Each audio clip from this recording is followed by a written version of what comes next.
vivant, repends-moi. Gloire à Dieu, repends-moi mon Père. Je me rapproche. Seigneur, repends-moi.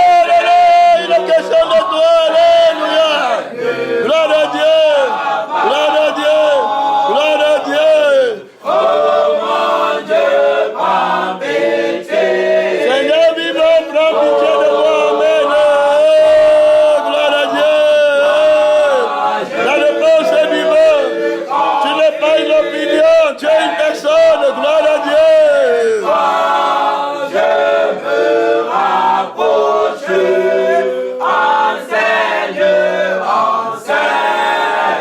Enseigne-moi ta parole. Oh mon Dieu, prends pitié de moi.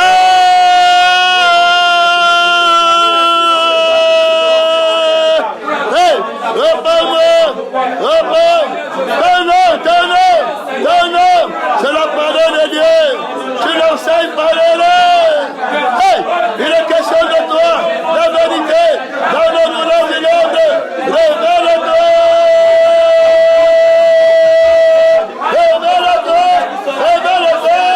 Jésus, c'est la louange éternelle.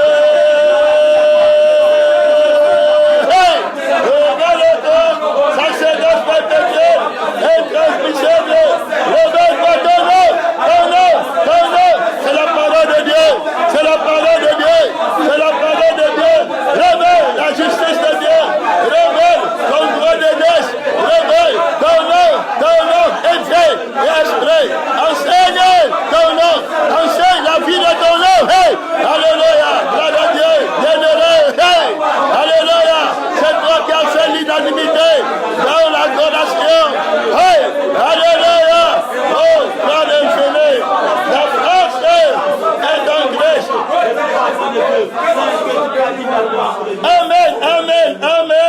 Amen. Gloire à Dieu. Amen. Sur le nom du Seigneur Jésus. Amen. Véritable, il commence par la fin et puis il entre au commencement. L'amen véritable. Il y a un faux amen. C'est-à-dire qu'il y a l'erreur qui fait ces miracles, qui copie toutes choses et qu'après, il veut aussi qu'on dise amen. Il est mytho. Aujourd'hui, l'Esprit de Dieu nous accorde la grâce de répondre aux questions de nos amis qui sont les invités du grand roi. Amen. Et qui va leur donner à manger. Gloire à Dieu. Il a préparé quelque chose pour eux dans son omniscience. Gloire à Dieu. C'est lui qui sont venus voir. C'est lui qui sont venus consulter. On croit avoir entendu une question à propos du travail. Amen. Gloire à Dieu. Alors le travail, ici, il est important de comprendre. Le Seigneur dit à Adam que tu mangeras ton pain à la chair de ton front. Et Jésus, la parole de Dieu, avant d'entrer dans son ministère, alors il est conduit au désert par le Saint-Esprit, le diable le tente, et puis il lui dit que si tu es le Fils de Dieu, transforme ses pieds en pain. Il va répondre en disant, hey, là, si tu es le Fils de Dieu, il existe un Dieu vivant qui a créé un homme qui, lui, ne vit pas de la nourriture physique comme ça, lui, il vit de la parole de Dieu. Alors, l'homme ne vivra pas seulement de pain, mais de toute parole qui sort de la bouche de Dieu. Alors, c'est-à-dire que je suis le pain vivant, descendu du ciel. L'homme nouveau que je vais créer, on a une nourriture, alors qu'il doit manger, il me mange. Et moi, je suis la parole vivante, il doit me manger pour faire la volonté de Dieu. Il a la conscience de la qualité de la nourriture qu'il lui faut manger. Dans ma prière, alors dans ma prière dominicale, j'ai enseigné à mes frères de demander au Père le pain quotidien. Et celui qui mange le pain là va te vaincre dans la tentation. Il va être crucifié dans la vie qu'il veut manger quand Dieu ne veut pas que tu manges les choses du monde. Jésus va dire que j'ai à manger une nourriture que vous ne connaissez pas. Alors, j'ai créé une personne, un homme nouveau qui a plus conscience de la faim spirituelle. Alors, le problème de la nourriture physique, ce n'est pas ça véritablement, c'était l'abstinence de faire ta volonté. volonté. Il était question de la volonté de Dieu dans l'histoire de nourriture qu'il fallait qu'il mange. Il veut que tu fasses la volonté de Dieu. Quand tu t'abstiens de manger la nourriture physique, alors à ce moment-là, alors tu manges la nourriture spirituelle. La nourriture physique liée à la chair qui vit par les passions et par les désirs. Le vieil homme est fort et l'homme nouveau est opprimé et il ne mange pas ce que Dieu lui donne. Donc le problème de la nourriture sur le plan spirituel, c'était d'abord une histoire de la volonté de Dieu. Le vrai jeûne, c'est t'abstenir à faire ta volonté à ton saint jour. Donc après le jeûne de la nourriture physique où Jésus part au désert, il vit 40 jours et 40 nuits. L'Esprit montre clairement qu'il est capable, il a la puissance de faire vivre l'homme pendant plusieurs mois, il a fait 40 ans au désert et il n'était pas mort. Il a la puissance. Il est ici question du Tout-Puissant qui est capable de te faire vivre sans manger et sans boire. Voilà clairement. D'abord, il faut avoir ça en tête pour vaincre l'ennemi. Sinon, devant, tu vas murmurer. Jésus sort du jeûne. Il n'a pas mangé. Il n'a pas bu d'eau. Amen. Gloire à Dieu. Il a la victoire là-bas. Donc, le problème de la nourriture, pour quelqu'un qui est appelé devant Dieu, il doit d'abord vaincre ça rapidement. Amen. La seule question de l'abondance du cœur, la bouche parle. Alors, la première question dont il devait se poser, c'est que est-ce qu'il y aura le pain vivant là-bas? Parce que dans le pain vivant, l'homme ne vit pas seulement de pain, mais de toute parole. Alors, dans la parole, c'est je suis capable de vivre le nombre de temps que Dieu veut que je vive sur la terre. Ça, ce n'est pas un problème. C'est-à-dire, il parle que je n'ai plus faim, je n'ai plus faim. Ça, je veux seulement qu'il soit là. Donc, l'homme nouveau n'a pas la question là. La question là, c'est une question d'incrédulité. C'est une question qui vient de la chair. Et on a étudié par la grâce de l'esprit que la question de la nourriture, parce que tu vois, quand on parle de nourriture, on attaque le travail. Et ça marche là-bas. On va voir que la première église, quand le Seigneur les a appelés, c'était premièrement le problème de nourriture qui a fait surface. Ils n'avaient pas conscience de la nourriture de la parole de Dieu. Et les premiers chrétiens, l'apôtre Pierre va leur dire qu'il n'est pas bon d'abandonner la parole de Dieu pour s'occuper des choses de la table. Ils étaient déjà hellénistes. Hellénistes, on a vu qu'ils n'étaient pas sauvés, ils n'étaient plus chrétiens. Ils étaient déjà dans un autre esprit. Si l'enlèvement venait, ils ne partaient pas au ciel. C'est la fausse sanctification. La conscience qu'il me manque quelque chose sur la terre. Tu devais être une nouvelle créature, avec une nouvelle conscience, avec une nouvelle pensée, avec un nouveau souvenir, avec un nouveau rêve, avec une nouvelle vision, avec une nouvelle âme, avec un nouveau cœur, avec une nouvelle force, avec un nouveau sentiment, mort complètement dans la réalité de la nécessité de la chair. Christ crucifié. Voilà où il y avait la victoire et la réponse à toutes les questions. C'est dans le témoignage de Jésus qu'on répond à toutes les questions. Les questions, premièrement, qui apportent, c'est pas mauvais les questions. Quand on a le bon cœur, comme les bien-aimés qui sont venus là-bas pour discuter la parole, ils cherchent la vérité. Ils apprennent aujourd'hui, ou bien ils ont déjà appris que la vérité n'est pas une opinion. La vérité, c'est une personne. Et aussi longtemps qu'on considère la vérité comme une opinion, la Bible aura beaucoup d'opinions. On va voir les musulmans ont leur opinion sur Dieu, les catholiques ont leur opinion, tout le monde a son opinion. Mais la seule opinion, la vérité, c'est une personne. Donc pour être dans la vérité, il faut avoir la vie de la vérité. Amen. Alors c'est la vie de la vérité qui va répondre à la question. C'est-à-dire que la question remet en place la volonté, c'est-à-dire que de révéler la gloire de la vérité. Amen. Alors, quand il y a l'interrogation, il est question de la révélation de la vérité là-bas, de la justice, du jugement de Dieu. Donc la vérité doit venir. Oh, la vérité est une personne. Il faut qu'il n'est pas intéressé à te donner la lettre de la réponse. Ça va te tuer. Il va te donner la vie de la réponse pour que tu sois convaincu. Amen. Alors ici, il est question d'une révélation qui descend du ciel. L'apôtre Paul dit que ce que j'enseigne, c'est une révélation de Jésus-Christ. Oh, si on entre dans la lettre, on va être confus là-bas avec le sang. On dit lettre quand il y a un autre sang et puis il y a un autre esprit. À ce moment, on parle de la lettre. Mais quand on parle des Écritures, de la lettre vivante, on parle du sang et de l'esprit de Jésus qui souffle sur la lettre. Il y a un parfait accord. Il les ouvre l'esprit afin qu'ils comprennent les Écritures. Très clair. Donc, dans le témoignage de la vérité, alors on va trouver toutes les réponses à toutes les questions. La vie que tu obtiens une fois que Jésus est venu en toi, ce n'est pas une vie créée rien fabriqué, tordu par toi ou par quelqu'un d'autre. C'est la vie de Jésus qu'il te donne. La vie de la vérité. La réponse, c'est dans la vie que tu as et dans l'expérience de cette vie. Et tu pars pour témoigner la vie là. Ça va te permettre de comprendre toutes les choses dans la Bible. On répète encore. La prédication ou l'enseignement ou la prophétie, c'est le témoignage de la vie de Jésus. Amen. Alors, si il n'est pas ressuscité, on est encore dans nos péchés. Et s'il est ressuscité, on est témoin de sa résurrection. Toute chose est au service du témoignage de la parole de Dieu, qui est le miracle, qui est la prophétie, qui est les prières. Ça doit être au service de la parole de Dieu. Pour le moment, on essaie de répondre à la question là clairement. Alors, on a vu le bien-aimé poser la question sur le travail. Comment faire si tu veux te consacrer à 100% dans le Seigneur et puis l'argent, le travail, comment tu vas faire? La Bible dit bien qu'au commencement, il n'en était pas ainsi.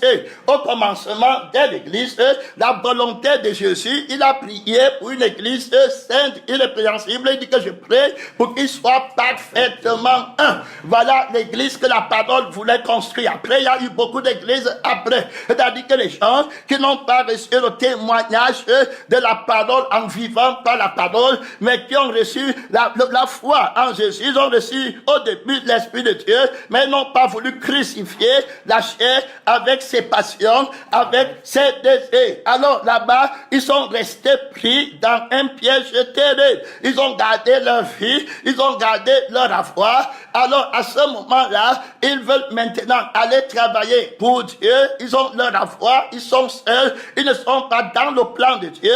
La vie qui les a appelés à servir Dieu est une vie qui est au ciel, est une vie qui a son agent, sa providence. C'est-à-dire que le nécessaire, la nourriture et le vêtement dans sa parole. Ce n'est pas dans ta force, ce n'est dans rien, c'est dans sa parole qu'il y a la nourriture et le vêtement. Ce n'est pas ailleurs. Ça veut dire que tant que tu rentres dans la chair, tu ne vas plus comprendre le mystère qui va donner la nourriture et le vêtement sans que tu ne travailles.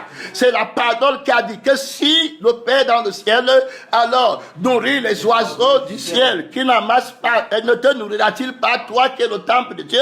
S'il réveille les herbes des champs, alors qui demain qu'aujourd'hui sont là demain coupés, jetés au feu, ne te vêtira-t-il pas? C'est la parole. Ne vous inquiétez de rien. Ça c'est la parole. Et puis c'est le pain quotidien que tu dois manger. Toute la provision est là-bas. L'homme ne vivra pas seulement de pain, mais de toute parole. Voilà la vraie nourriture. Voilà la vraie substance, la vie que tu vas recevoir. Qui vit sans la nourriture du monde et qui n'a pas conscience de tout ça et qui est heureuse. Il a une autre conscience. Il a d'autres yeux. Il ne voit plus le monde comme il voyait avant. Il ne voit plus, il ne connaît plus, il n'a plus conscience de la nourriture comme toi tu avais conscience. Il est plus préoccupé de la fin de l'homme spirituel. C'est ça qu'il recherche. Que servirait-il? Un homme de gagner toute la terre s'il perdait son âme. Donc il vit pour son âme. Il vit pour Dieu, pour l'âme de Jésus qui est sa vie. Voilà pourquoi lui vit. Alors il n'a pas l'intérêt. L'amour ne recherche pas son intérêt.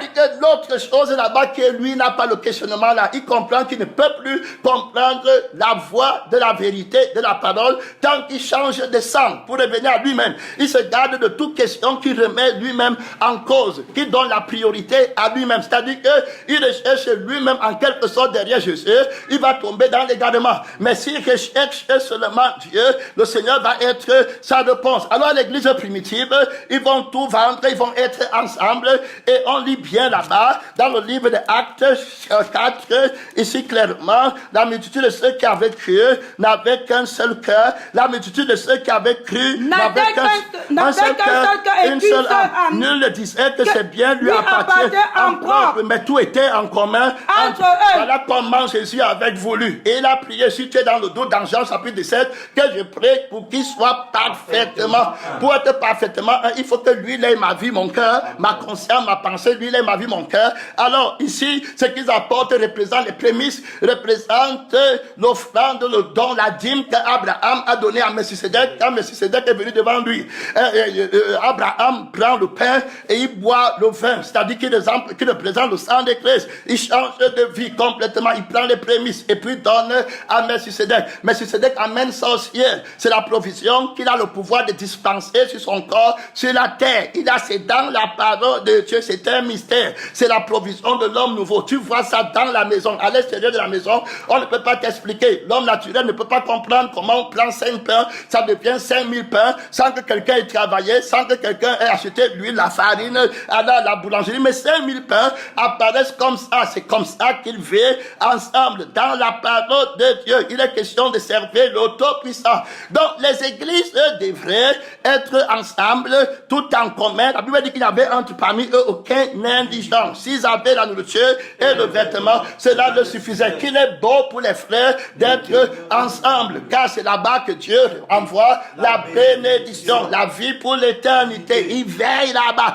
Ils ont tout abandonné, tout laissé, consacré. Ils habitent ensemble là-bas. Si une personne a mal, tout le monde a mal pour lui. Voilà comment Jésus voulait fonder. Si vous êtes dans le doute, allez regarder les prémices de l'église. La première église, comment elle a été fondée. Et lui n'a pas changé, il est le même. Il n'y a pas un Jésus pour la première église et un Jésus pour les Corinthiens. Ça n'existe pas. C'est à cause de la dureté de leur cœur que l'église est devenue comme ça. Le péché là-bas, le désordre à gauche. Alors l'église qui va être enlevée, ça sera l'église dont Jésus est le pasteur, clair et net. Il n'y aura rien de ce n'est pas d'à peu près. Ici, il est question d'un homme qu'il a créé nouvellement, qui vit par lui, pour lui et en lui. Il n'a pas une autre pensée que les pensées de Jésus. Il ne pensait pas, il n'est pas agi par un autre esprit, par un autre sang qui a des désirs ou quoi que ce soit. Il n'est pas dans ça. Que le Seigneur nous aide à atteindre l'objectif, à marcher avec l'objectif de Jésus-Christ depuis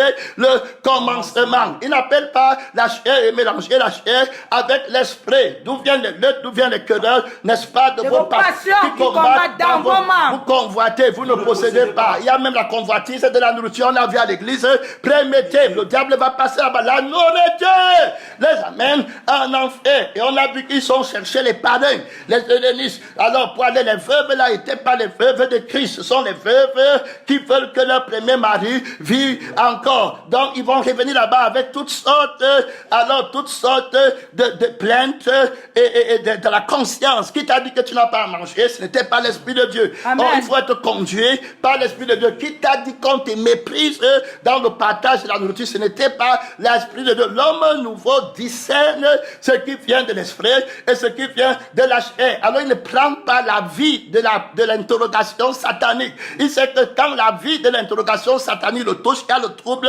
dans son âme. C'est le sang de la faiblesse, c'est le sang de la division, c'est le sang de l'injustice, c'est le sang qui empêche que le pain vivant descende et pour au profit de la nourriture qui va périr. Alors ici, on comprend clairement que le corps appartient à Christ et c'est lui qui doit nourrir le corps. Il est responsable de nourrir son corps dans lequel il habite. Il est responsable de vêtir le corps là, tout comme il est responsable de nourrir l'homme spirituel et de le vêtir de vêtements blancs. Responsabilité complète à lui. Celui qui me mange vivra par moi. Il faut bien comprendre. Voilà où tout se passe. Tant que tu n'as pas été convaincu par le sang de Jésus, c'est-à-dire que par le sang de la parole qui a été manifestée en chair, par l'âme de la parole, c'est-à-dire que par la vie de la parole que tu reçois et que tu vis avec et que tu connais que l'autre vie que j'avais avant, c'était la vie que quand je voulais faire le bien, je dis que je ne veux pas pécher, le péché m'imposait la loi, je partais pécher, mais dans la nouvelle vie ici, je m'efforce à aller pécher, mais je n'arrive pas. Alors la vie ici m'a convaincu. Voilà, donc je suis convaincu par la vie ici, que l'homme ne vit pas de pain seulement, mais de toute parole qui sort de la bouche de Dieu. Par la vie ici. Et je suis convaincu par l'esprit qui agit dans la vie ici. Et il avait promis la vie dans son sang, il avait promis l'esprit. Est-ce que tu as reçu la promesse? C'est pour vous et c'est pour vos enfants. C'est-à-dire que le sang, si vous ne buvez pas mon sang, vous n'avez pas la vie en vous-même. Quiconque boit ce sang ne mourra jamais. Ils l'ont vaincu par le sang. Il faut bien comprendre. Vaincre toutes les questions, toutes les interrogations, tous les découragements, tous les pièges de Satan par le sang, par la nouvelle vie, qui ne connaît pas le monde, qui n'a pas conscience de souffrance du monde, qui n'a pas souci de la chair pour en faire des provisions pour demain. Il est parti pour Christ et prêt à mourir complètement. Il est dans les chaînes violents, au haut niveau, il ne pense pas à lui-même. Amen. Alors on comprend là-bas, et ils ont reçu l'Esprit de Dieu qui les convainc. Alors voilà, quand l'Esprit viendra, il vous convaincra, c'est ça. Alors les fleuves d'eau vivent couleront en son sein, celui qui croit en moi.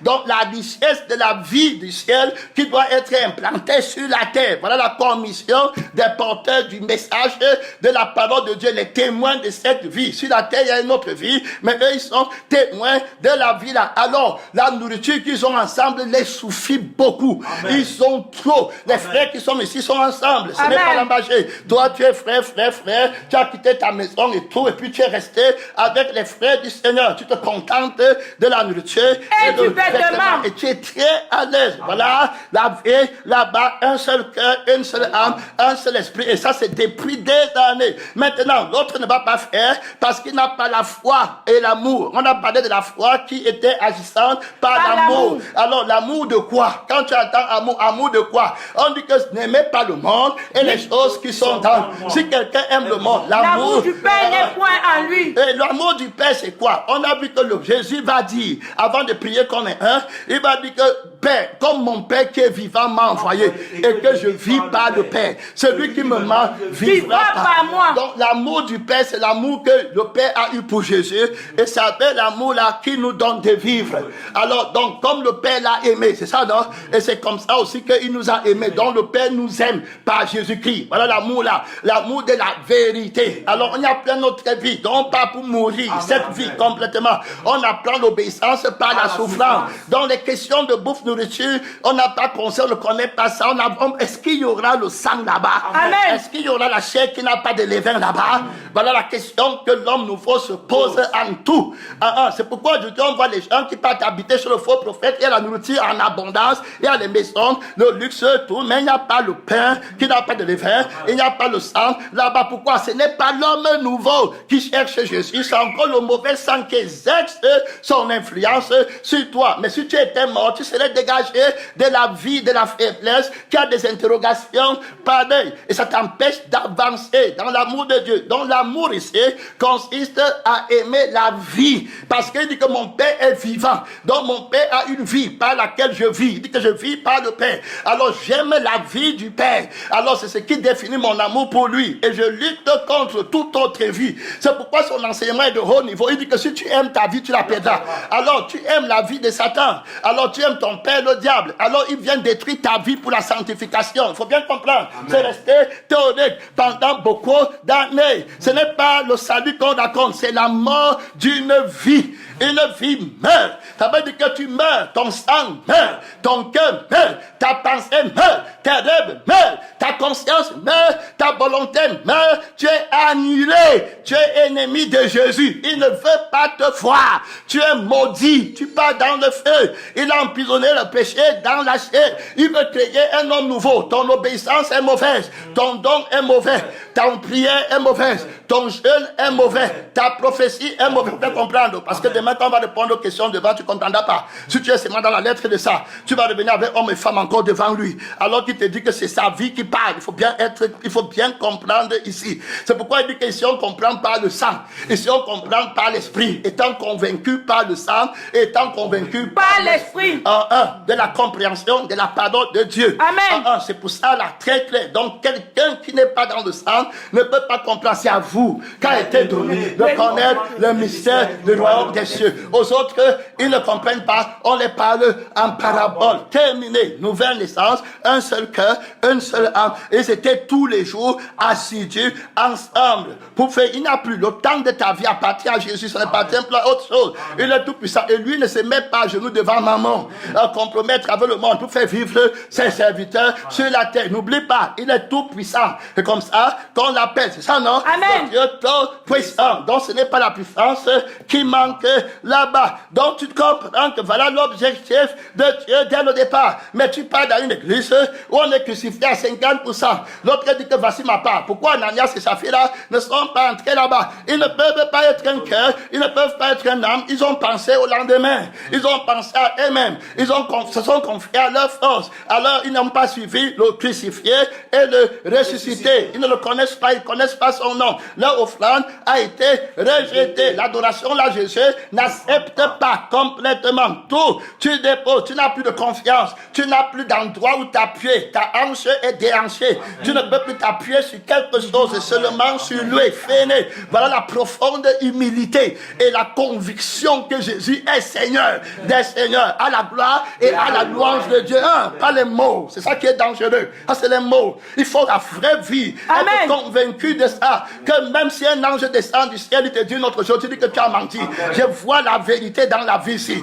L'amour de la vérité, l'amour de la vie de la vérité, l'amour de l'âme de la vérité, l'amour de l'action vivante de l'âme de la vérité. Moi, j'aime beaucoup le genre de vie du sang de Jésus en moi, que je suis au-delà de toute conviction. Voilà la force que les premiers témoins connaissaient. Tu peux rassembler tout le Cameroun, toute la terre, ils vont te renverser par le témoin. Ils l'ont vaincu. Par le sang de l'agneau et la parole de leur témoignage. Ils avaient le sang de l'agneau, il n'y avait pas de sang dedans. Il faut comprendre. Il n'y avait pas le sang qui connaît le sexe masculin, connaît le Seigneur. Il n'y avait pas le sang de l'homme dedans.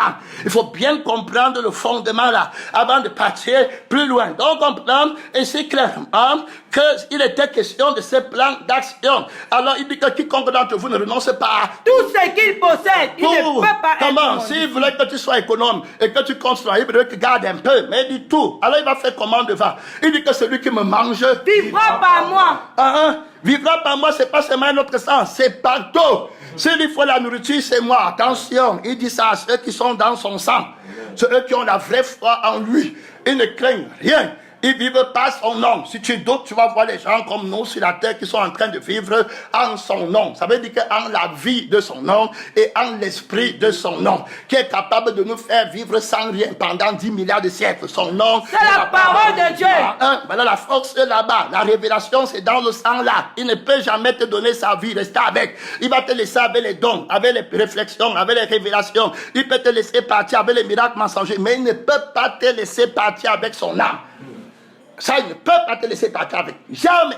Gloire à Dieu. Amen. Alors, on parle là-bas, on a compris un peu, on revient ici, avec notre bien-aimé, dans le livre de 1 Timothée, je crois bien ici, avec notre frère là, on regarde, on va répondre à la question qui a été posée tout à l'heure.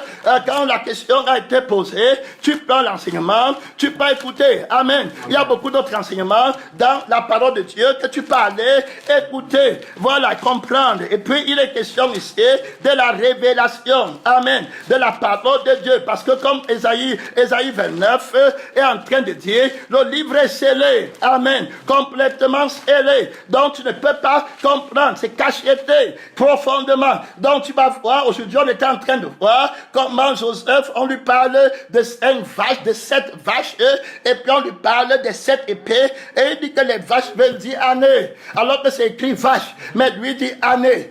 On lui dit 7 épées, dit épis, ça veut dire année. On dit 3 branches, il dit que 3 branches, 3 maintenant, branches, ça veut dire jour, 3 jours, terminé. Alors 3 corbeilles, il dit dans 3 jours, il ne dit pas 3 semaines, il ne dit pas 3 mois, il ne dit pas 3 années, il dit dans 3 jours. Comment il connaît 3 jours? Comment il connaît 7?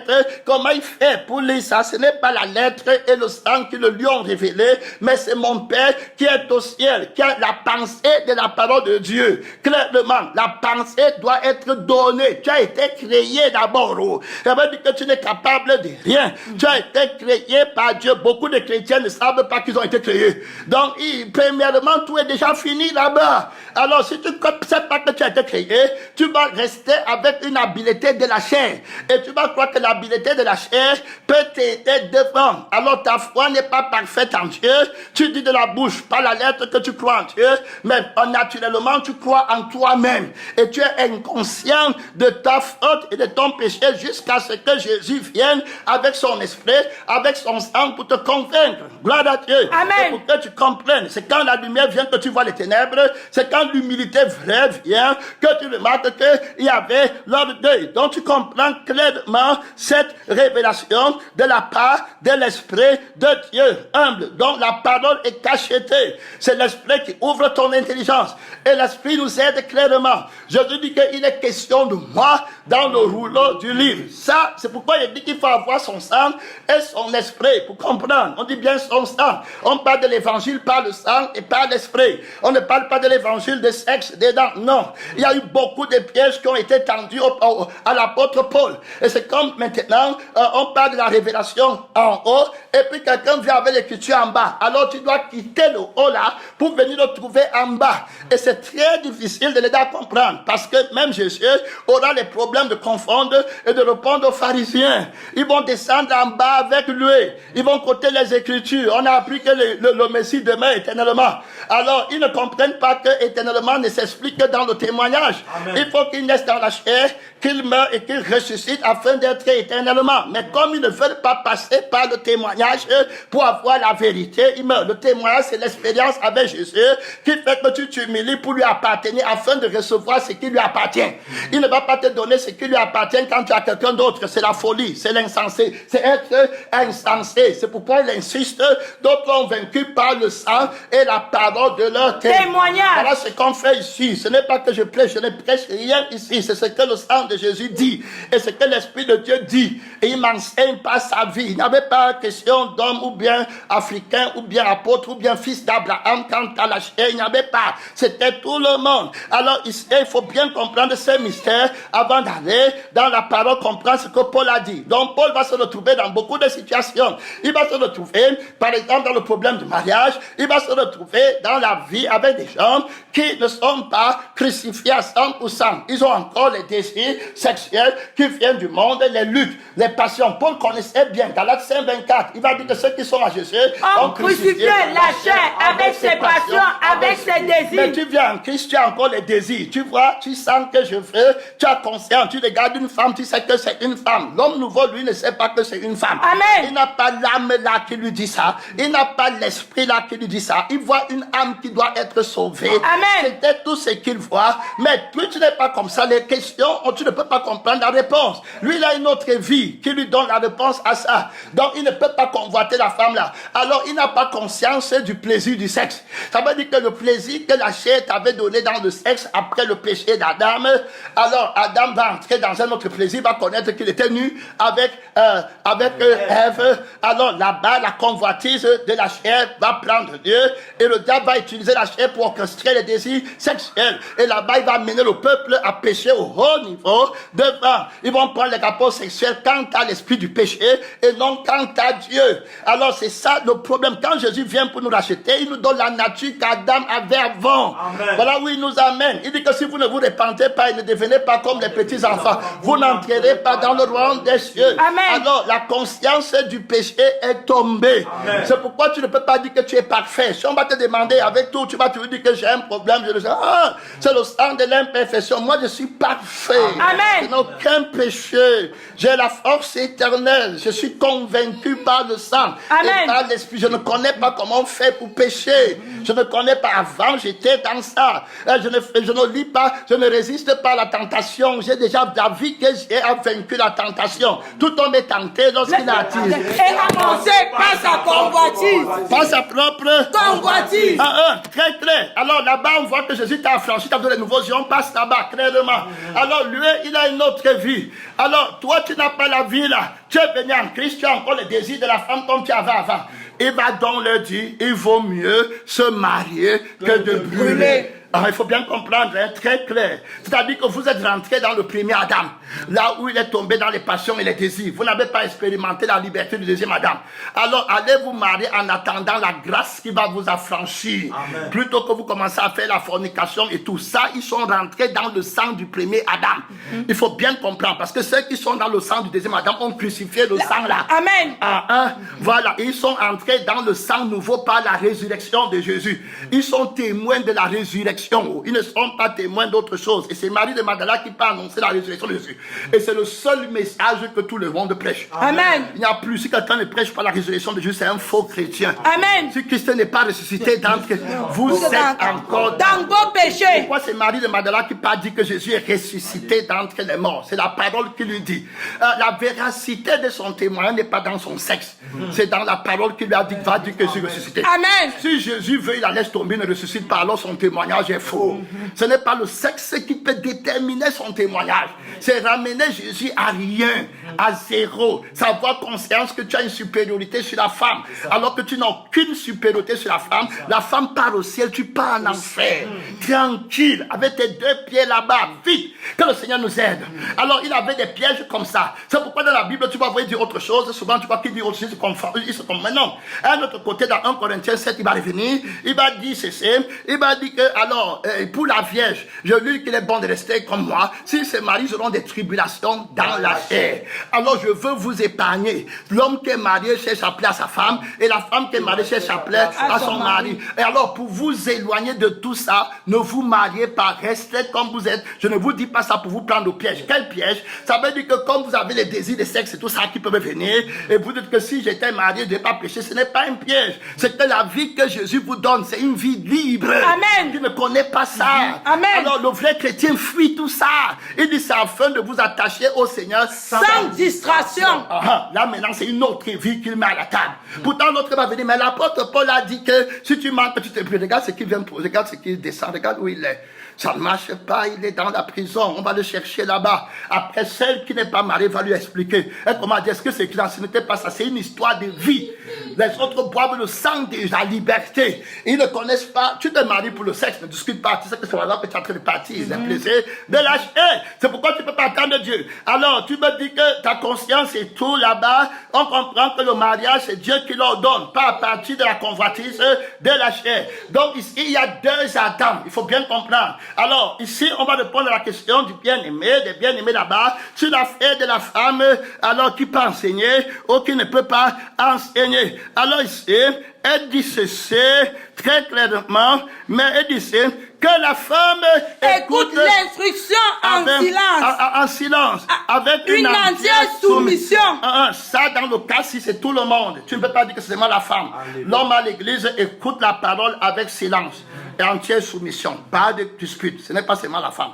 On est d'accord ici. Moi, j'écoute à l'église avec soumission. Quand le Seigneur amène les gens en enfer, si c'est une femme qui vient, elle a un haut témoignage de la parole. Elle prêche la parole, le témoignage de la parole. Ce n'est plus rien d'autre qu'on prêche. Christ et Christ crucifié. Ce que Christ a fait pour moi, voilà l'évangile. Alors, on est témoin de ce que Jésus a fait pour nous. Si elle est témoin, tu ne peux plus la ramener à rien d'autre. Ça, il faut bien connaître. Alors, je témoigne ici, et tu ne vas pas me dire que parce que je ne suis pas de telle église, ou parce qu'on ne m'a pas donné les papiers, ou parce qu'on ne m'a pas imposé les mains. Non, j'ai rencontré Jésus et j'ai dit ce qu'il a fait pour moi. Amen. Il n'y a aucune loi au ciel, il n'y a aucune loi sur la terre qui peut interdire l'amour. Témoigner, c'est sauver les gens. Amen. Témoigner, c'est pas se glorifier dans la chair. Il n'y a aucun esprit qui peut interdire que tu témoignes à ton frère pour arriver au ciel. Amen. Ça n'existe nulle part. Amen. Nulle part. C'est le sang qui doit connaître ça. Même les animaux peuvent prêcher. Je dis que si c'est taisent, les pierres vont crier, prêcher, annoncer la louange de mon témoignage à toutes les nations. Il envoie les disciples. C'est ça, non? Très clair. Ici, qui sont une nouvelle créature. C'est pour ça que Paul a fait beaucoup, il a eu beaucoup de problèmes devant avec les gens. Les gens vont venir avec une doctrine que si tu ne te fais pas circoncis, tu ne peux pas être sauvé. Ça rimait toujours à ça. C'est-à-dire que si la femme a la circoncision, elle peut prêcher. Et si elle n'a pas la circoncision, elle ne peut pas prêcher. Mais la circoncision en cause ne peut plus être la circoncision de la chair. C'est la circoncision du cœur. Amen. Alors c'est de l'abondance du cœur que la bouche parle. Si son cœur est circoncis, tu ne peux plus venir avec la chair pour dire hommes et femmes. C'est renverser Christ. C'est renverser son témoignage. C'est rentrer dans la loi, dans l'ancienne alliance, où la femme ne pouvait pas entrer dans le tabernacle parce qu'elle avait les pédaux d'impureté. La pureté là ne compte plus. C'est pourquoi il y a les enseignements là-bas dehors que la femme, lorsqu'elle a l'impériode, ne doit pas jeûner, elle est impure. Qui t'a dit qu'elle est impure? Ce n'est pas ça la pureté. Ou ça, tu vois, des enseignements comme ça sortent de nulle part. Ils ont renoncé à la crucifixion de Christ. Et c'était bien dans la Bible que, voilà, si vous vous faites circoncire, et la circoncision, je dis c'est circoncis. Pour montrer qu'il est venu quant à la chair, pour sauver ce qui était dans la chair. Alors les gens se circoncisaient avant. Pourquoi à son temps ça finit? Alors il a enlevé la circoncision de la chair, il a mis ça dans le cœur. Il faut bien comprendre. Dès lors, il n'y a plus homme ou femme. Tout le monde a un cœur. Amen. Quand tu viens, je dis que je vous donnerai un cœur nouveau. Et c'est de l'abondance du cœur que la bouche parle. Il faut prendre garde. Ce n'est pas de l'abondance du corps. Donc ne viens pas mettre pour l'avant Jésus. Tu es dans une très grande erreur. Très grande erreur. Alors, je vous ai bien dit que l'écriture est codée. C'est pas le sang qu'on comprend. Et tu vois pourquoi dans telle situation, il dit comme ça, dans l'autre, il dit l'autre. Et c'est pourquoi il y a beaucoup de gens là-bas que le Seigneur nous aide à comprendre ce mystère. Alors, il dit bien ici, il dit que la femme... Écoute l'instruction en silence, avec une entière soumission. Comment elle va écouter en silence si elle n'a pas l'esprit et tout, ça devient un vrai problème. Ne voulez pas, vous allez voir pourquoi il dit ça clairement ici. Il revient dans le premier Adam. Il est dans le sang du premier Adam, parce qu'ils ne sont pas sanctifiés. Ils ne vivent pas par Jésus, pour Jésus, en Jésus. À Jésus, on ne donne pas les commandements. Tu ne peux pas discuter. Jésus a dit que celui qui me mange vivra par moi. Dans la vie que tu veux condamner à la femme, il faut prendre garde. Il faut pas que tu crois que c'est sa vie à elle. Voilà où le problème est. Et c'est l'esprit d'incrédulité et d'ignorance terrible. Si elle a reçu la vie de Christ, ce n'est plus ça qu'on parle ici. C'est Christ en elle. Amen. L'apôtre Paul dit que si je vis, ce n'est plus moi qui vis, c'est Christ qui vit en moi. Très clair. Alors, si la femme la vit, ce n'est plus elle qui vit, mais c'est Christ qui vit. Alors, tu crois que c'est Paul qui parle. Voilà pourquoi ils ont admiré les gens par motif d'intérêt. Ce n'est pas Paul qui parle, c'est le Saint-Esprit en lui. Amen. Ce n'est pas la femme qui parle, c'est le Saint-Esprit en elle. Tranquillement, sans problème. Il sait clairement. Ne rentre pas dans la lettre, tu vas mal mourir là-bas. La lettre tue. Mais l'Esprit... Vivifie. N'oublie pas qu'ici, dans cette démonstration, on met Jésus en premier plan. Amen. Et l'Esprit enseigne que lorsque Jésus est le premier, tu t'éteins. Amen. Quand on dit que Jésus seul peut enseigner, tu ne peux pas, personne d'autre ne peut plus parler. Ça fait l'unanimité de tous. Regardons ce que Paul veut dire ici clairement. Que la femme écoute l'instruction avec silence, entière soumission. Je ne permets pas à la femme d'enseigner. On va bien aller. Je vous ai dit que dans le premier Adam, il va dire pourquoi il ne permet pas à la femme d'enseigner. On est dans le premier Adam. C'est-à-dire qu'il sait bien que dans le premier Adam, il y a l'homme et la femme. Il va bien démontrer, on dit premier Adam, parce qu'en Christ, on n'est pas dans le premier Adam. On est dans un autre sang. Amen. Il dit il dit que, voilà, je ne permets pas à la femme d'enseigner, ni de prendre de l'autorité sur l'homme. Mais elle a déjà dit qu'en Christ, il n'y a ni homme, il n'y a ni femme. Là, il est dans le premier Adam, comme ils étaient dans l'ancienne alliance. Quand on échoue de la grâce, on rentre dans la loi. Et on attend la grâce en observant la loi. Voilà ce qui les amène encore. Il dit qu'attendez la grâce en observant la loi comme vous étiez avant. Mais quand la grâce va venir, ça ne sera plus la même chose. On a pris les exemples dans le livre de 1 Corinthiens 7. Puisque lui-même, Paul va dire que ma homme, que sais-tu si tu vas être sauvé par ta femme? Ce n'est pas l'autorité ça. Mais tu te trompes encore. Parce que l'autorité, c'est celle de Christ. Amen. Ce n'est pas son autorité. C'est pourquoi il faut être crucifié et avoir la vie de la vérité pour comprendre ça dans toute la ligne. Mais si tu as la vie autre et que tu prends la lettre, que tu dis oui, la vie va te trahir devant. Alors c'est pourquoi la crucifixion va être la réponse à toute vie d'ignorance. Et la résurrection va être la solution. C'est ça, non? Amen. À toute vie de connaissance. C'est-à-dire que la nouvelle vie que Jésus t'a donnée. Il faut bien comprendre. La révélation est très importante et fait de la parole de Dieu. Alors on comprend bien, il est dans le premier Adam. Et tu ne peux, si le Seigneur, si l'Esprit dit qu'on peut être sauvé par la femme, ça veut dire que c'est la femme qui t'enseigne. C'est ça. Et qui te témoigne. Et qui te dit tout. Elle a l'esprit et la vie de la parole. Amen. Elle a une autorité de loin supérieure à celle que les sacrificateurs dans l'ancienne alliance avaient. Les dispensateurs de la loi. Elle a la dispensation de Jésus, l'époux. Elle vit par lui, elle parle par lui. Tu ne peux pas empêcher Jésus de parler. Amen. À moins que tu ne dises que la femme vit par elle-même. Que le Seigneur nous aide. Amen. Ici, on parle encore profondément. Il dit bien sûr, elle dit, mais elle doit demeurer dans le silence. On continue. S'il dit qu'il ne permet pas à la femme de prendre l'autorité de l'homme, il serait contradisant quand il vient dans 1 Corinthiens 7 et il dit que si la femme a été appelée avant et l'homme n'est pas été appelé, qu'il ne se sépare pas. Parce que sais-tu, homme, si tu seras sauvé par on sauve comment? Par le témoignage. Amen. Par la parole de Dieu. Amen. En t'enseignant, si on doit prier à la maison, c'est moi qui vais prier. Tu n'as pas l'Esprit de Dieu. C'est Jésus, le seul homme, sur nous deux, qui prêche et qui prie au travers de moi, au moyen de son esprit, au moyen de la vie qui agit en moi. Je ne suis plus femme. Je suis une nouvelle créature. Il faut bien écouter ici. Il va enseigner le mystère là clairement. Alors on continue. Il est dans le premier Adam. Et regarde ici. Il va m'aller. Il dit maintenant, car Adam a été il dit clairement, il dit bien Adam, il n'est plus en Christ. Est-ce que Christ n'est pas là? Pourquoi il ne vient pas avec Christ? Parce que dans 2 Corinthiens 11, il va revenir là-bas en leur parlant maintenant de Christ. C'est ça, non? Amen. Il faut bien regarder pourquoi il les amène dans le deuxième Adam ici, et puis de l'autre côté, alors il ne les amène pas. C'est ça, non? Il dit que, oh, si vous pouviez supporter de ma part un peu de folie. Alors il dit, car je suis jaloux de vous d'une jalousie de Dieu. Parce que je vous ai fiancé à un seul époux pour vous présenter à Christ comme une vierge pure. Ici, ça devient une autre chose. Ça, c'est le deuxième Adam. N'oublie pas la multitude de ceux qui avaient cru. Il y avait hommes et femmes dedans. Amen. Il y avait un seul cœur et une seule âme. Amen. Très important ici de comprendre. Un seul cœur et une seule âme.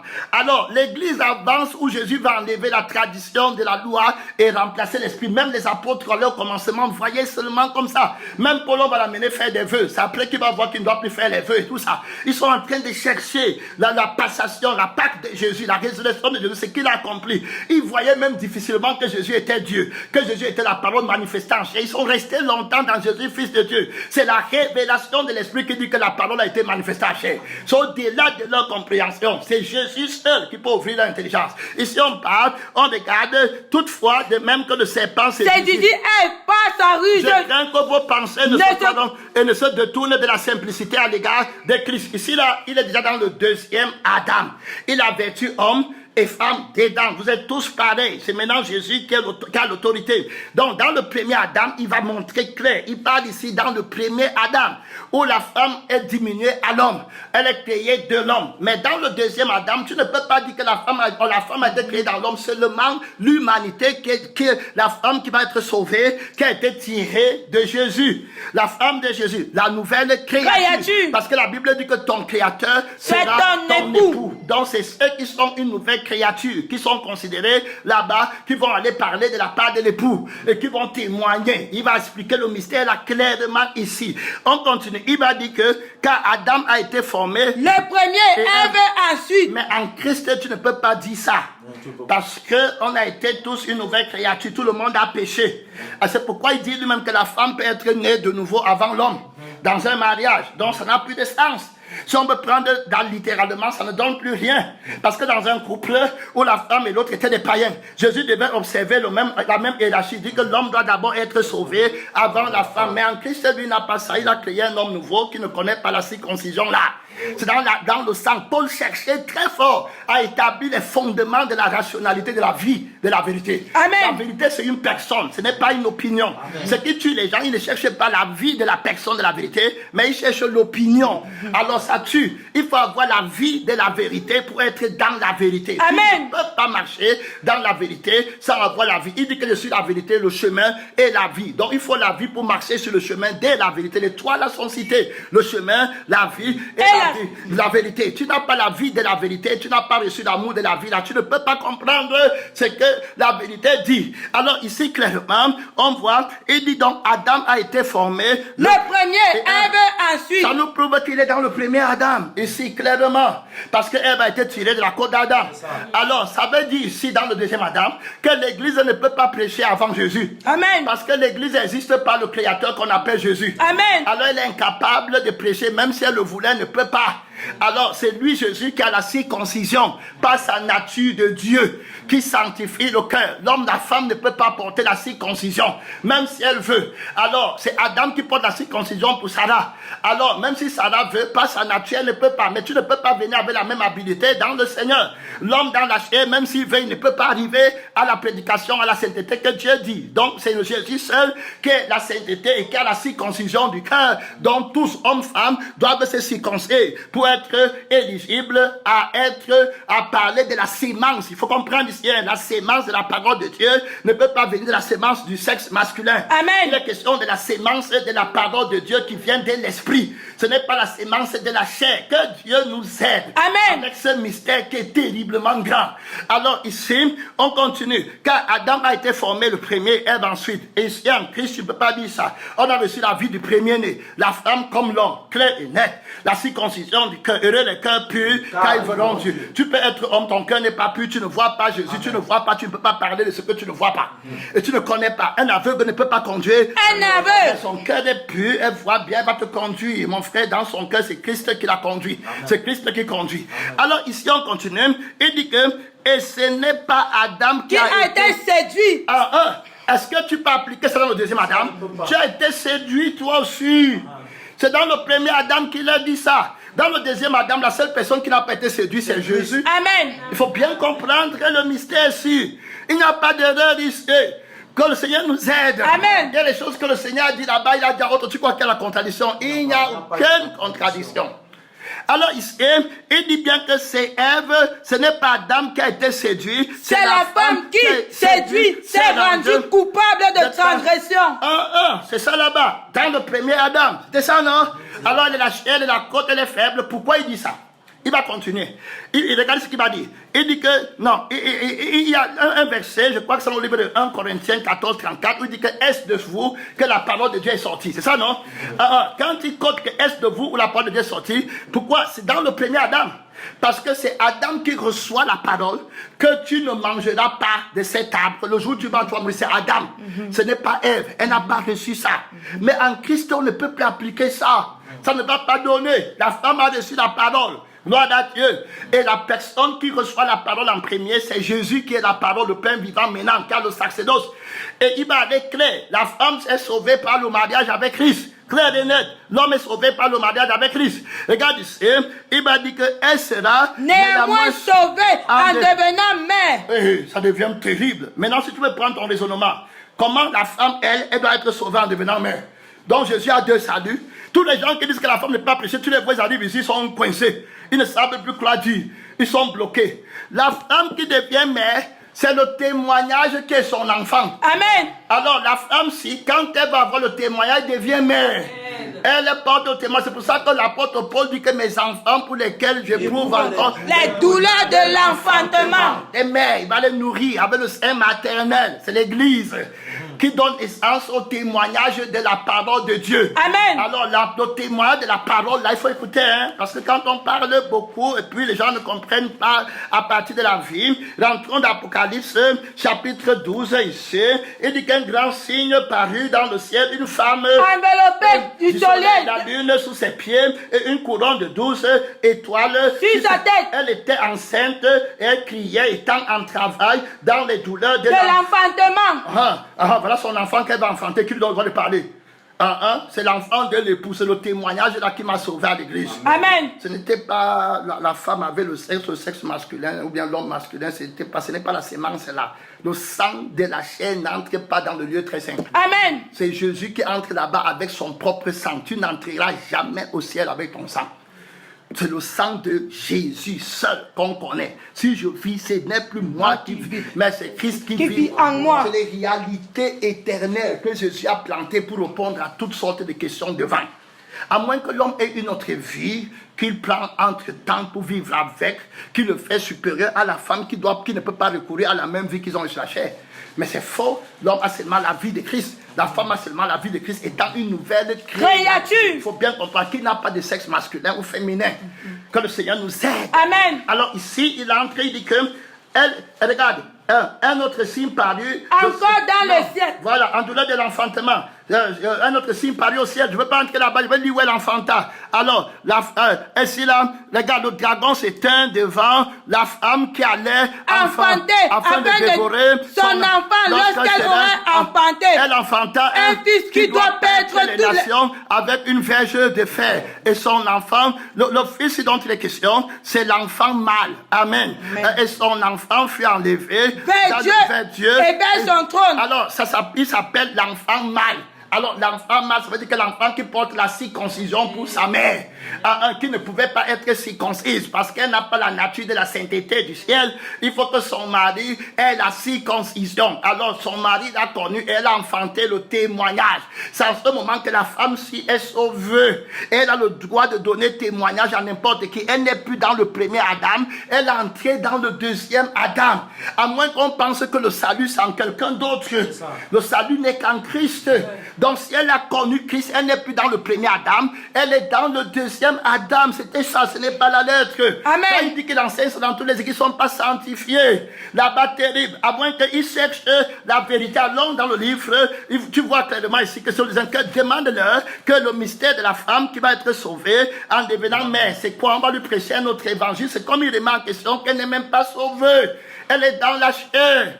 Gloire à Dieu. On va insister le livre de 1 Corinthiens, chapitre 14. On va aller là-bas. Regardez ce verset biblique où il parle. Il faut qu'on comprenne ce mystère est grand. Alors, ce n'est pas une femme que Jésus envoie. Quand tu vas le voir, qu'il a envoyé, il n'a jamais envoyé une femme prêcher. Il n'a jamais tordu la parole de Dieu. Seigneur, on avait dit que la femme ne prêche pas. Il n'a jamais envoyé une femme prêcher. Tu vois, c'est très, voilà, c'est fort. La femme n'a jamais prêché. C'est l'homme nouveau qui prêche. Amen. C'est ça que Jésus va te répondre tranquillement là-bas. C'est que tu ne connais pas la vie de la vérité. Alors tu vas être tordu. C'est qu'on va le blâmer sur tout. Il sera répréhensible. Et la parole ne se contredit pas. Il va te dire que j'avais envoyé une nouvelle créature pour prêcher. Qui n'est ni homme, qui n'est ni femme. Ce n'est pas la voix de la femme que j'ai envoyé qu'on entende. J'ai dit que celui qui a les oreilles entende ce que l'Esprit dit à l'église. Est-ce que la femme a le Saint-Esprit? Non. La femme a le Saint-Esprit. La femme a la chair. La femme a le Saint-Esprit. Ce qu'ils disent. Donc la femme n'a pas, elle a seulement la chair. Que le Seigneur nous aide. C'est les gens qui sont utilisés par Dieu, mais ils ne savent pas que c'est Dieu qui les utilise. Et ils pensent que c'est eux-mêmes qui font. Inconsciemment, ils ont l'arrogance là. Et puis c'est le plus grand orgueil qui amène les gens à tomber. Ils prennent la gloire de Dieu, croyant qu'ils sont à l'église, où ils sont venus, ils ont fait quelque chose parce qu'ils avaient une capacité. Non, c'est Jésus qui t'avait donné. Amen. Ce n'était pas toi. Il n'y a rien en toi qui peut approcher Dieu. Rien du tout. La chair ne peut pas le toucher. Rien. Donc comprends que c'était la gloire de Dieu. Amen. Gloire à Dieu. Donc tu comprends clairement dans la parole là-bas que le Seigneur veut vraiment t'aider. Ce n'est pas une question d'homme ou de femme. Amen. Gloire à Dieu. Je crois que tu as bien compris. Viens ici, moi je ne vois pas bien. Voilà. Gloire à Dieu. Que les femmes se taisent dans les assemblées. C'est toujours là-bas. Comment tu vas dire que la femme se taise? S'il dit ça, s'il faut prendre la lettre, pourquoi il témoigne à l'église? Il dit bien se taire à l'assemblée. Pourquoi Jésus envoie les témoins du ciel et de l'enfer? Pour que la femme témoigne à l'église. Avec les versets bibliques et la parole de Dieu, il n'y a pas de plus grand enseignement que celui-là. Il n'y en a pas. La vie éternelle, témoin de la vie de sa résurrection, il n'y en a pas. Nulle part ailleurs. Tous ces trucs que les gens font là-bas, c'est l'enseignement par le sang et par l'esprit. Elle a le sang, elle a l'esprit. Amen. Il faut bien comprendre. C'est l'enseignement par le sang de la parole et par l'esprit de la parole. Ma parole est vie et esprit. L'homme ne peut pas avoir la vie et l'esprit de la parole avec son sexe masculin. C'est l'arrogance, c'est le mensonge, c'est l'abomination. C'est le sang et l'esprit qui font la parole. Il est question que tu obtiennes la vie. Et pour la vie, c'est la vie qui doit parler. Alors il y a le sacerdoce qu'on ne transmet pas à quelqu'un. Dit que c'est l'homme qui doit prêcher, c'est transmettre le sacerdoce de la parole à la chair. C'est impossible. Le seul homme qui peut prêcher, c'est Jésus, qui est le seul homme qui peut épouser l'église. C'est par rapport à ça. C'est comme ça dans son témoignage qu'on établit la vérité. Alors on ne peut pas lui interdire d'aimer et de sauver. Ça ne peut jamais exister. Alors, très clairement, il dit que les femmes se taisent dans les assemblées. Elle doit parler ici clairement. Les femmes témoignent et prêchent. Moi, je dis sur le fruit, si vous voulez partir à l'être, sur le fruit d'une femme qui a prêché. Si vous voulez prendre ça comme ça, au haut niveau. Et je n'ai vu aucun homme sur la terre prêcher comme elle. À moins que tu disais maintenant que moi aussi, je suis dans l'erreur. Et que dans cette erreur, aucun homme avait le sexe masculin. Je n'ai vu. Tous ces menteurs, arrogants, bavards, perdus dans des trucs qui n'ont ni tête, ni cœur, ils croient qu'ils peuvent prêcher à quelqu'un. Orgueilleux. Les gens qui m'ont dit un seul mot, ma vie a changé. J'ai manqué au culte. Elle m'a dit que je n'étais pas vu au culte. Tu étais où hier? Je dis que j'étais au travail. Elle dit que tu étais au travail. Tu as manqué la réunion avec Jésus-Christ pour le travail. Tu es sauvé. Que Jésus ait pitié de cet enfant. Je croyais qu'il était chrétien.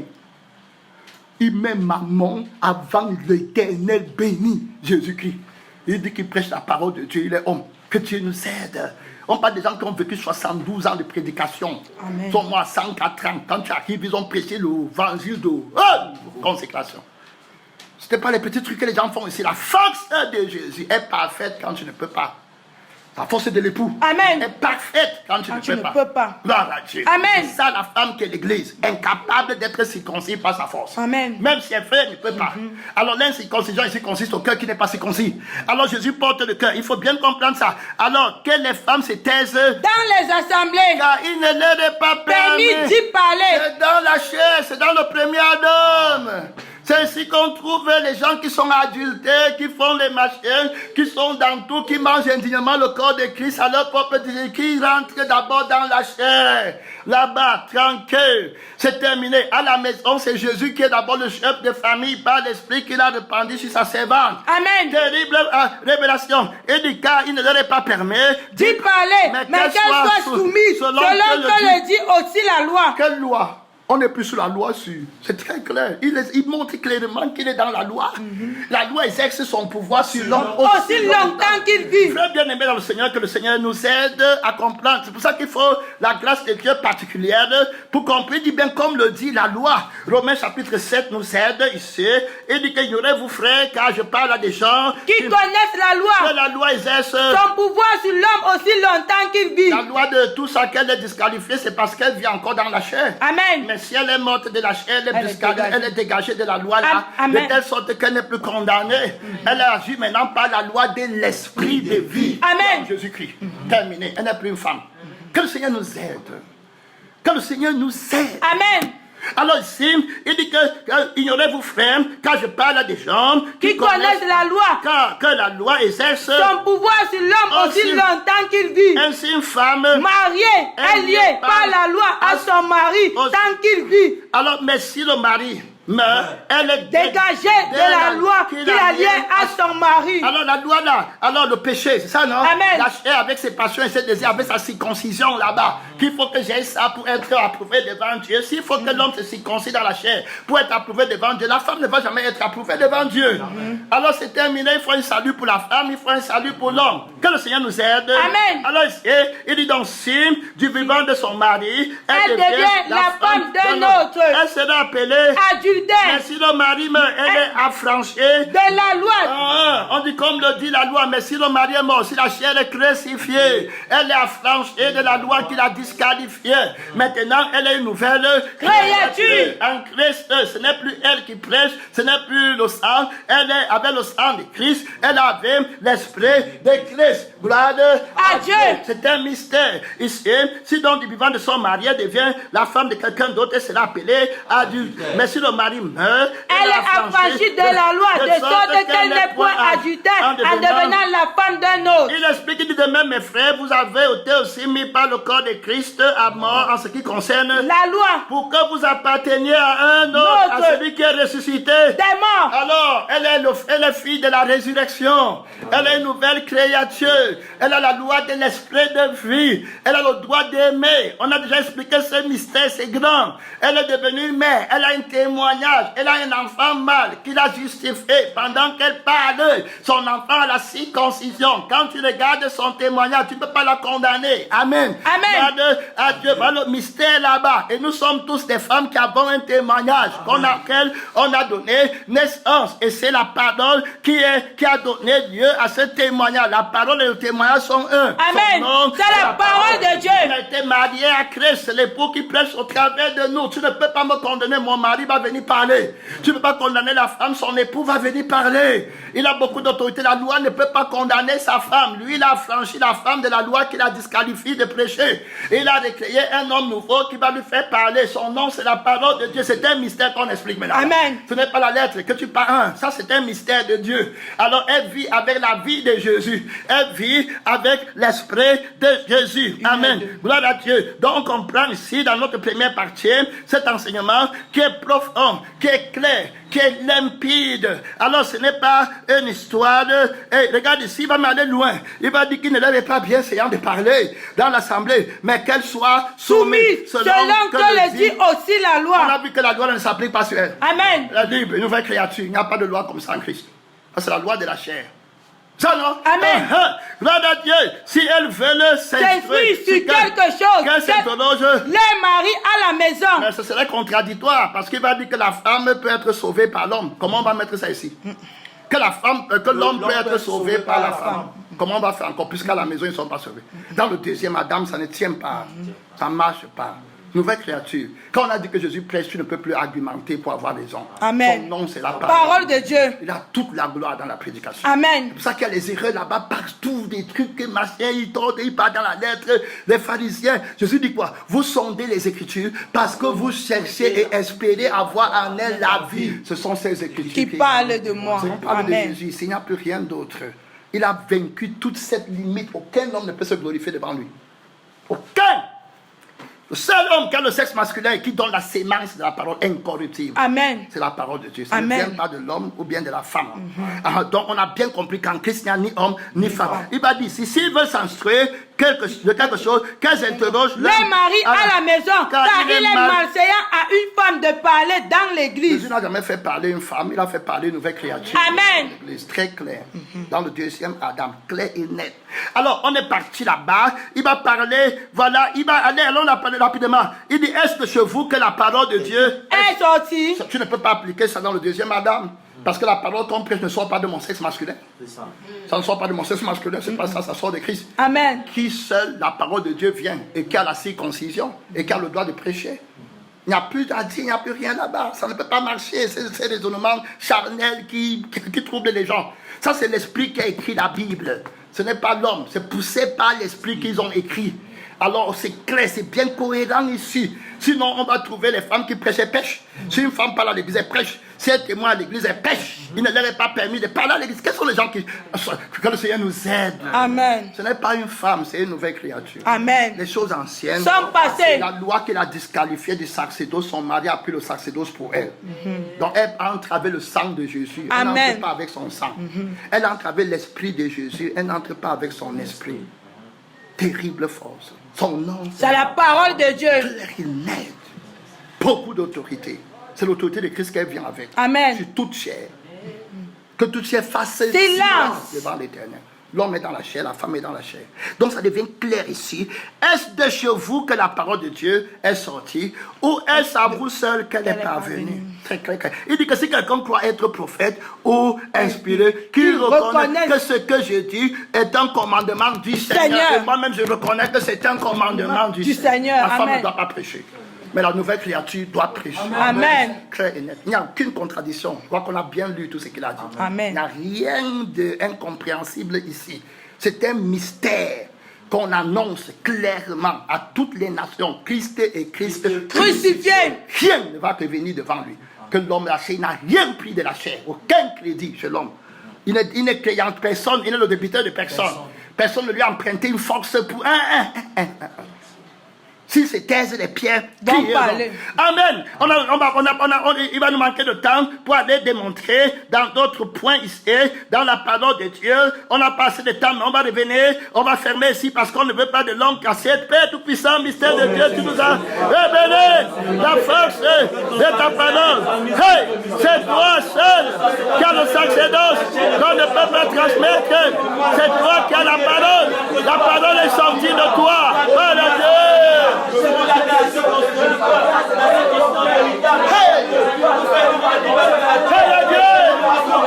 C'est Jésus, son nom, c'est la parole de Dieu. Il faut le sang pour prêcher, il faut l'esprit pour prêcher. C'est sa parole, l'agneau vainqueur, la voix de l'épaule. Alléluia. Convaincu par le sang, convaincu par l'esprit. Tu n'as jamais envoyé une femme prêcher. Tu prêches toi-même. Nouvelle créature. La femme a le soulier. Que donne le zèle de l'évangile. Elle a le soulier. Que donne le zèle de l'évangile. Hey, le mystère de l'évangile. Elle a le soulier. Que donne le zèle de l'évangile.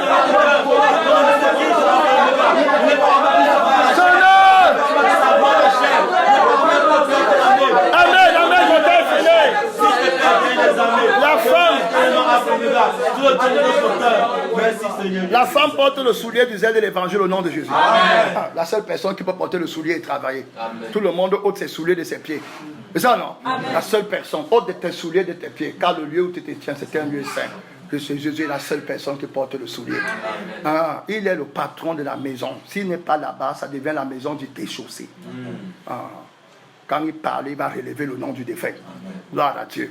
C'est lui la postérité de David. Son nom, c'est la parole. C'est pas les fables. Hein. Il a beaucoup de force pour défendre son nom. Amen. Les hommes de la chair avaient leur circoncision.